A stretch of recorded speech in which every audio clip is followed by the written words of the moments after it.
नमस्कार दोस्तों, चलिए शुरू करते हैं आज का topic acid bases and salts अर्थात अम्ल, क्षार एवं लवण। हमारा पहला क्वेश्चन है एसिड लिटमस पेपर को कर देते हैं। तो जैसा कि हम जानते हैं लिटमस पेपर दो प्रकार के होते हैं, एक लाल कलर का होता है, दूसरा नीला कलर का होता है। तो एसिड लिटमस पेपर को कर देते हैं। हम एक बार शब्दावली सुनते हैं, बार BAR, ये आप शॉर्ट ट्रिक भी समझ सकते हैं। B for blue, A for acid अर्थात अम्ल, R फॉर रेड अर्थात अम्ल नीले लिटमस को लाल कर देते हैं। ये हमारा ट्रिक है, नीले लिटमस पेपर को अम्ल लाल कर देते हैं। तो हमारा ऑप्शन है एसिड लिटमस पेपर को कर देते हैं, तो ये लाल कर देते हैं। ठीक इसका अपोजिट होता है BAR का, A फॉर एसिड होता है, B फॉर बेस अर्थात क्षार। ये इसका ठीक उल्टा होता है अर्थात R B के जगह पे R हो जाता है और R के जगह B हो जाता है अर्थात नीला लाल हो जाता है, लाल और नीला अर्थात क्या हुआ कि बेस अर्थात क्षार लाल लिटमस को नीला कर देते हैं। चलिए, तो हमारा ये ऑप्शन सही है, लाल। चलिए बढ़ते हैं अगले क्वेश्चन की तरफ। किस प्रकार का विलयन pH 8 है? pH 8 होता क्या है? हमारे पास एक स्केल होता है pH स्केल, pH स्केल होता है। इस pH स्केल का हम प्रयोग करते हैं विलयन की अम्लता या क्षारकता की माप करने में।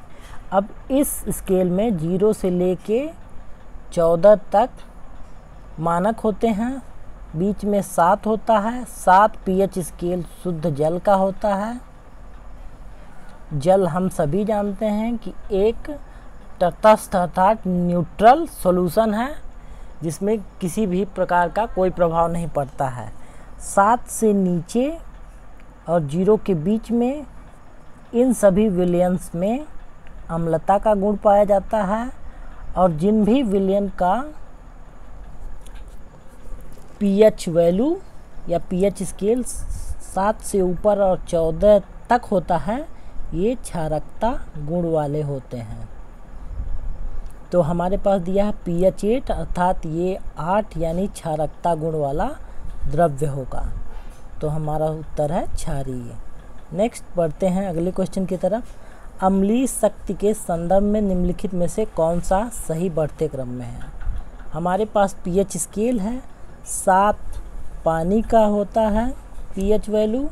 7 से नीचे ये सारे अम्लीय गुण वाले विलयन का pH वैल्यू होता है और 7 से ऊपर ये क्षारीय विलयन का pH वैल्यू होता है। अब यहाँ पर 0 होता है। जैसे जैसे हम 7 से नीचे आते जाते हैं अम्लता बढ़ती जाती है। इसी प्रकार जैसे जैसे हम 7 से ऊपर बढ़ते जाते हैं सभी विलयन की क्षारकता बढ़ती जाती है। तो हम जब भी प्रश्न पूछा है अम्लीय शक्ति के बढ़ते क्रम में अर्थात हम जब नीचे आते हैं 7 से नीचे जैसे जैसे घटते जाते हैं अम्लीय शक्ति बढ़ती जाती है। तो पानी की सबसे कम अम्लता होती है क्योंकि पानी एक तटस्थ विलयन है जिस पर किसी भी अम्ल या क्षार का कोई प्रभाव नहीं पड़ता है। उसके बाद हमारे पास है एसिटिक एसिड दिया है। एसिटिक एसिड ये सिरके में पाया जाता है, ये हमें आसानी से उपलब्ध हो जाता है क्योंकि ये प्राकृतिक रूप से सिरके में प्राप्त हो जाता है। तो इसका pH वैल्यू भी ज़्यादा होता है जिसके कारण इसकी अम्लीय शक्ति कमज़ोर होती है। हाइड्रोक्लोरिक एसिड इसका pH वैल्यू कम होता है जिसके कारण इसको प्रयोगशाला में बनाते हैं और इसका pH वैल्यू कम होने के नाते इसकी अम्लता ज़्यादा होती है। तो हमारा ऑप्शन है पहला, पानी, एसिटिक एसिड और हाइड्रोक्लोरिक एसिड। चलिए बढ़ते हैं अगली तरफ। सिरका में मौजूद एसिड का नाम है। देखिए सिरका में मौजूद एसिड होता है एसिटिक एसिड जिसे CH3COOH या एथेनोइक अम्ल भी कहते हैं इसे, जिसके कारण सिरके में खट्टा स्वाद आता है और इसकी खुशबू तीखी होती है। तो ये एथेनोइक एसिड, जिसे CH3COOH कहते हैं या एसिटिक एसिड भी कहते हैं, यही इसका नाम है। ऑक्सैलिक एसिड ये साग में पाया जाता है। इसका फार्मूला होता है COOH का होल ट्वाइस या COOH बॉन्ड COOH लिखते हैं। ये ऑक्सैलिक एसिड साग में पाया जाता है, जिसे स्पिनाक कहते हैं, या फिर पौधों में पोटेशियम और कैल्शियम लवण के रूप में भी पाया जाता है। टार्टेरिक अम्ल अंगूर, केला, इमली इत्यादि खट्टे फलों में पाया जाता है। तो हमारा यहाँ सिरके में एसिटिक अम्ल है।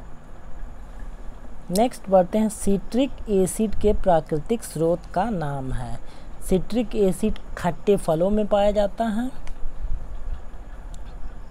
खट्टे फलों तो जैसे नींबू और नारंगी, टमाटर और अमरूद में भी सिट्रिक एसिड पाया जाता है। तो हमारा ये दोनों ऑप्शन करेक्ट है। हम सभी जानते हैं खट्टा दूध में लैक्टिक अम्ल पाया जाता है। इमली में टार्टेरिक अम्ल पाया जाता है। तो हमारा ए और बी ऑप्शन करेक्ट है। चलिए बढ़ते हैं अगले क्वेश्चन की तरफ। सोडियम कार्बोनेट के घोल में लाल लिटमस का रंग क्या है? सोडियम कार्बोनेट का फार्मूला होता है Na2CO3। ये एक क्षार है और हम सभी जानते हैं RBB अर्थात बेस यानी क्षार लाल लिटमस को नीला कर देते हैं। तो इसका करेक्ट ऑप्शन हो जाएगा नीला।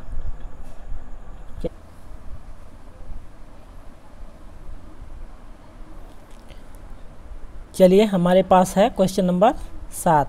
निम्नलिखित में से कौन सा संकेतक अम्लीय विलयन में लाल होता है? हमारे पास ऑप्शन है फिनोफ्थलीन, लिटमस, हल्दी, मिथाइल नारंगी। चलिए एक एक करके चारों पे हम बात करते हैं। फिनोफ्थलीन ये एक रंगहीन विलयन होता है जो संकेतक का काम करता है। इसका प्रयोग जब अम्ल के साथ किया जाता है तो अम्ल रंगहीन ही बना रहता है, अर्थात अम्ल पर इसका कोई प्रभाव नहीं पड़ता है। जब भी इसका उपयोग क्षार के साथ करते हैं तो ये गुलाबी रंग देता है, तो फिनोफ्थलीन क्षार के साथ गुलाबी रंग देता है। हमारे पास क्वेश्चन है कि अम्लीय विलयन में लाल होता है, तो फिनोफ्थलीन ये गलत ऑप्शन है। लिटमस में वही फार्मूला BAR और RBB अर्थात B for blue, A for acid, R for red अर्थात नीले लिटमस को लाल कर देता है। तो लिटमस करेक्ट ऑप्शन है। हल्दी एक नेचुरल इंडिकेटर होता है जिसका अम्ल के साथ प्रयोग करने पे कोई प्रभाव नहीं पड़ता है, अम्ल के साथ कोई रिएक्शन नहीं होता है इसका। आप उदाहरण के तौर पे देख सकते हैं कि हल्दी और नींबू का रस मिला देने से हल्दी के रंग में कोई परिवर्तन नहीं आता है, और क्षार के साथ जब इसका प्रयोग करते हैं तो ये लाल भूरा कलर देता है, लाल भूरा रेडिश ब्राउन कलर आता है। एग्जाम्पल के तौर पे जब भी हम कभी हमारे कपड़ों पे हल्दी गिर जाती है तो हम जब चूँकि साबुन क्षार होता है, साबुन से जब धुलते हैं तो वो दाग जो पीले रंग का रहता है वो लाल भूरा रंग का हो जाता है। हमारा चौथा ऑप्शन है मिथाइल नारंगी अम्ल के साथ क्रिया करके ये आपका लाल रंग देता है, क्षार के साथ ये क्रिया करके पीला रंग देता है। तो हमारा मिथाइल नारंगी भी करेक्ट ऑप्शन है। और लिटमस पेपर, आइए ऑप्शंस देखते हैं। लिटमस और मिथाइल नारंगी यानी ऑप्शन बी और डी ऑप्शन में करेक्ट है, तो हमारा डी ऑप्शन सही रहेगा। चलिए बढ़ते हैं नेक्स्ट क्वेश्चन की तरफ। निम्नलिखित में से किसमें एस्कॉर्बिक एसिड मौजूद होता है? एस्कॉर्बिक एसिड, जिसे हम आम भाषा में या इसका वैज्ञानिक नाम आम भाषा में विटामिन सी के नाम से जानते हैं। विटामिन सी का ही वैज्ञानिक नाम एस्कॉर्बिक एसिड होता है। यह एस्कॉर्बिक एसिड हरी पत्तेदार सब्जियों में और कच्चे फलों में, जैसे साइट्रस फ्रूट्स जितने हैं, नींबू, आंवला, नारंगी, इन सारे फलों में पाया जाता है। तो हमारा ऑप्शन फल और सब्जियों में करेक्ट है। चाय और कॉफ़ी में इसमें एक टैनिक अम्ल होता है, जिनका आम भाषा में प्रयोग नहीं किया जाता है। ये टैनिक अम्ल पाया जाता है। दूध में सभी जानते हैं कि लैक्टिक अम्ल पाया जाता है। चींटियों के काटने से जितने भी जहरीले जानवर हैं, जब हमें काट लेते हैं तो हमारे शरीर में वो फॉर्मिक एसिड इंजेक्ट कर देते हैं। तो हमारा एस्कॉर्बिक एसिड, फल और सब्जियां ऑप्शन करेक्ट है। चलिए बढ़ते हैं आगे। Na2CO3 × 10H2O, ये क्या है? इसको हम सोडियम कार्बोनेट कहते हैं। सोडियम कार्बोनेट, और इसका प्रयोग हम वॉशिंग सोडा के रूप में करते हैं। बेकिंग सोडा का फार्मूला होता है NaHCO3, सोडियम हाइड्रोजन कार्बोनेट। ये हम खाने के रूप में प्रयोग करते हैं। ब्लीचिंग पाउडर, ये हमारा होता है कैल्शियम हाइपोक्लोराइड CaOCl2, जिसे विरंजक चूर्ण भी कहते हैं। इसका फार्मूला CaOCl2 होता है। तो हमारा ऑप्शन है वॉशिंग सोडा। चलिए बढ़ते हैं नेक्स्ट प्रश्न की तरफ। निम्न में से किससे प्राकृतिक संकेतक लिटमस को निकाला जाता है? तो प्राकृतिक संकेतक लिटमस लाइकेन से प्राप्त किया जाता है। क्वेश्चन नंबर 11, चींटी के काटने पर त्वचा में क्या इंजेक्ट होता है? तो चींटी के काटने पे फॉर्मिक एसिड इंजेक्ट होता है हमारे शरीर में। चींटी हो या बिच्छू हो या फिर हड्डा, वैस्प, जो भी जहरीले कीट पतंगे होते हैं, उनके काटने से हमारे शरीर में जलन उत्पन्न होने लगती है, और वो फॉर्मिक एसिड के कारण होता है। नेक्स्ट क्वेश्चन, रंगहीन फेनोल्फ्थालीन अम्लीय और तटस्थ समाधानों में किस परिवर्तन से गुजरता है? तटस्थ समाधानों का मतलब ऐसे लिक्विड जिनका किसी भी अम्ल या क्षार में कोई परिवर्तन नहीं होता है। जैसे जल हमारा तटस्थ सॉल्यूशन है, मतलब न्यूट्रल सॉल्यूशन है। तो फेनोल्फ्थालीन, जैसा कि जानते हैं, अम्ल में इसका कोई प्रभाव नहीं पड़ता है, तो ये रंगहीन बना रहता है। उसी प्रकार जल और फेनोल्फ्थालीन को मिलाया जाए तो वो भी रंगहीन बना रहेगा। बढ़ते हैं क्वेश्चन नंबर 13 की तरफ। फेनोल्फ्थालीन पर साबुन विलयन का क्या प्रभाव पड़ता है? जैसा कि हम सभी जानते हैं, साबुन ये एक क्षार होता है, और क्षार का हम सभी ने पहले भी पढ़ा है कि फेनोल्फ्थालीन का प्रयोग जब क्षार पे किया जाता है तो उसका रंग गुलाबी हो जाता है। तो यहाँ पे हमारा ऑप्शन ए, यह गुलाबी हो जाता है, करेक्ट है। चलिए बढ़ते हैं क्वेश्चन नंबर 14। एक क्षार नमक और पानी बनाने के लिए एसिड के साथ प्रतिक्रिया करता है। इस प्रतिक्रिया को क्या कहा जाता है? हम सभी जानते हैं कि अम्ल प्लस क्षार आपस में क्रिया करके लवण और जल बनाते हैं। इस प्रक्रिया में हमें जल प्राप्त होता है। जल एक तटस्थ विलयन है, अर्थात ये एक न्यूट्रल सॉल्यूशन है। तो इस प्रक्रिया को हम तटस्थ प्रक्रिया कहते हैं। नेक्स्ट बढ़ते हैं अगले क्वेश्चन की तरफ। खाना पकाने में इस्तेमाल होने वाला नमक NaCl, सोडियम क्लोराइड इसे कहते हैं। यही हमारा खाना पकाने वाला नमक है, सोडियम क्लोराइड। अन्य ऑप्शंस की बात कर लेते हैं। MgCl2, इसका प्रयोग दवा के रूप में किया जाता है। CaCl2, इसका प्रयोग यदि कहीं भी ज़्यादा धूल इकट्ठा हो गई हो तो डस्ट को शांत करने के लिए, धूल को शांत करने के लिए इसका प्रयोग करते हैं। और KCl, ये पोटेशियम क्लोराइड है। पोटेशियम क्लोराइड का प्रयोग हम फर्टिलाइजर्स के रूप में करते हैं और फूड प्रोसेसिंग में भी इसका उपयोग किया जाता है। तो खाना पकाने में इस्तेमाल होने वाला नमक हमारा NaCl है। बढ़ते हैं क्वेश्चन नंबर 16 की तरफ। निम्नलिखित में से सबसे कमज़ोर अम्ल कौन सा है? ऑप्शंस हैं citric acid, sulphuric acid, hydrochloric acid और नाइट्रिक एसिड।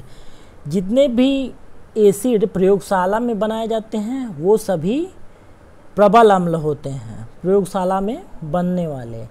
और ऐसे एसिड जो हमें नेचुरली प्राप्त हो जाते हैं वो कमज़ोर अम्ल होते हैं और उनकी pH वैल्यू ज़्यादा होती है। तो हमारे पास ऑप्शन है सबसे कमज़ोर अम्ल, देखिए यहाँ पर तीनों दिया हुआ है, sulphuric acid, hydrochloric acid, nitric acid.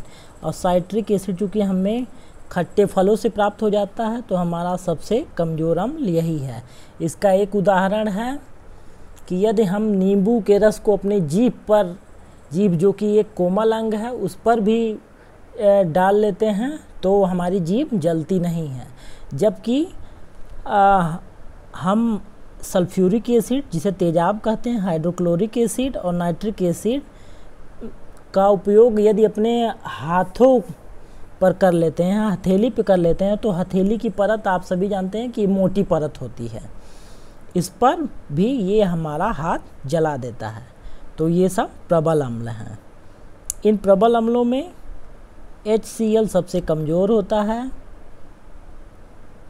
उसके बाद तेजाब H2SO4 होता है, उसके बाद सबसे प्रबल अम्ल HNO3 यानी नाइट्रिक अम्ल होता है। चलिए बढ़ते हैं नेक्स्ट क्वेश्चन की तरफ। टूथपेस्ट में क्या होता है? टूथपेस्ट में क्या होता है? टूथपेस्ट एक में क्षार होता है। बढ़ते हैं अगले क्वेश्चन की तरफ।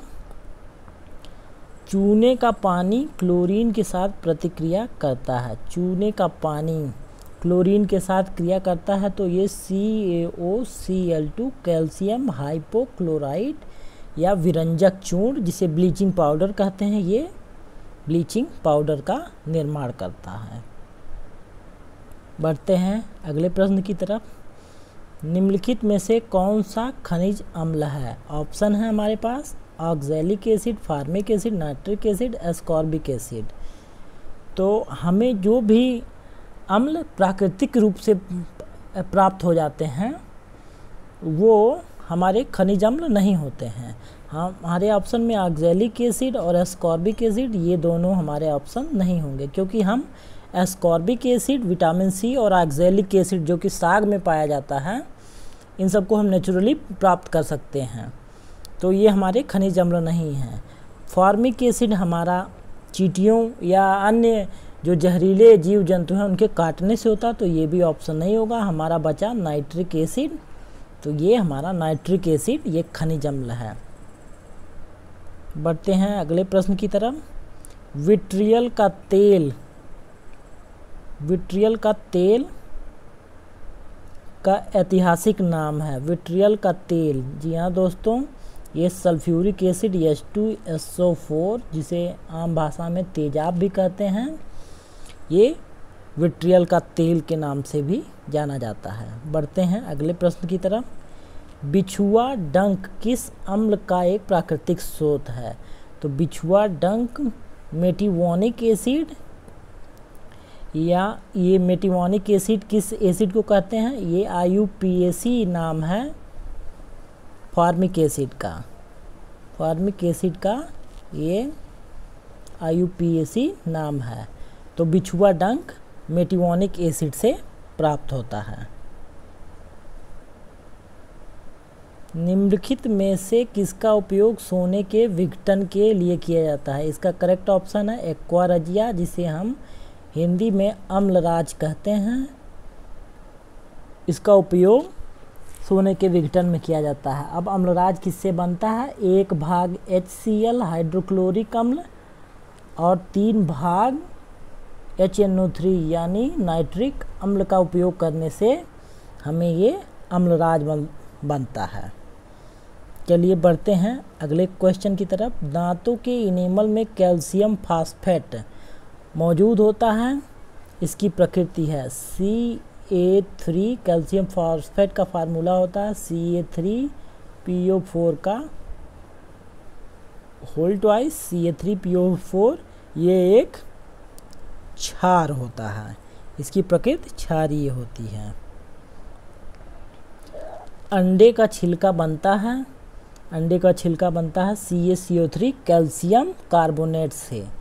ये कैल्शियम कार्बोनेट से जब भी हम देखते हैं कि जिसके कारण अंडे का आवरण काफ़ी मजबूत होता है, इसका उपयोग जब भी हम अंडे को जल में उबालते हैं तो उससे क्या होता है, जल से वो क्रिया करके CaCO3 प्लस ट्वाइस H2O जब क्रिया करते हैं तो ये हमारा CaOH कैल्शियम हाइड्रोक्साइड और एक अम्ल H2CO3, एक कमज़ोर अम्ल H2CO3 बना लेता है।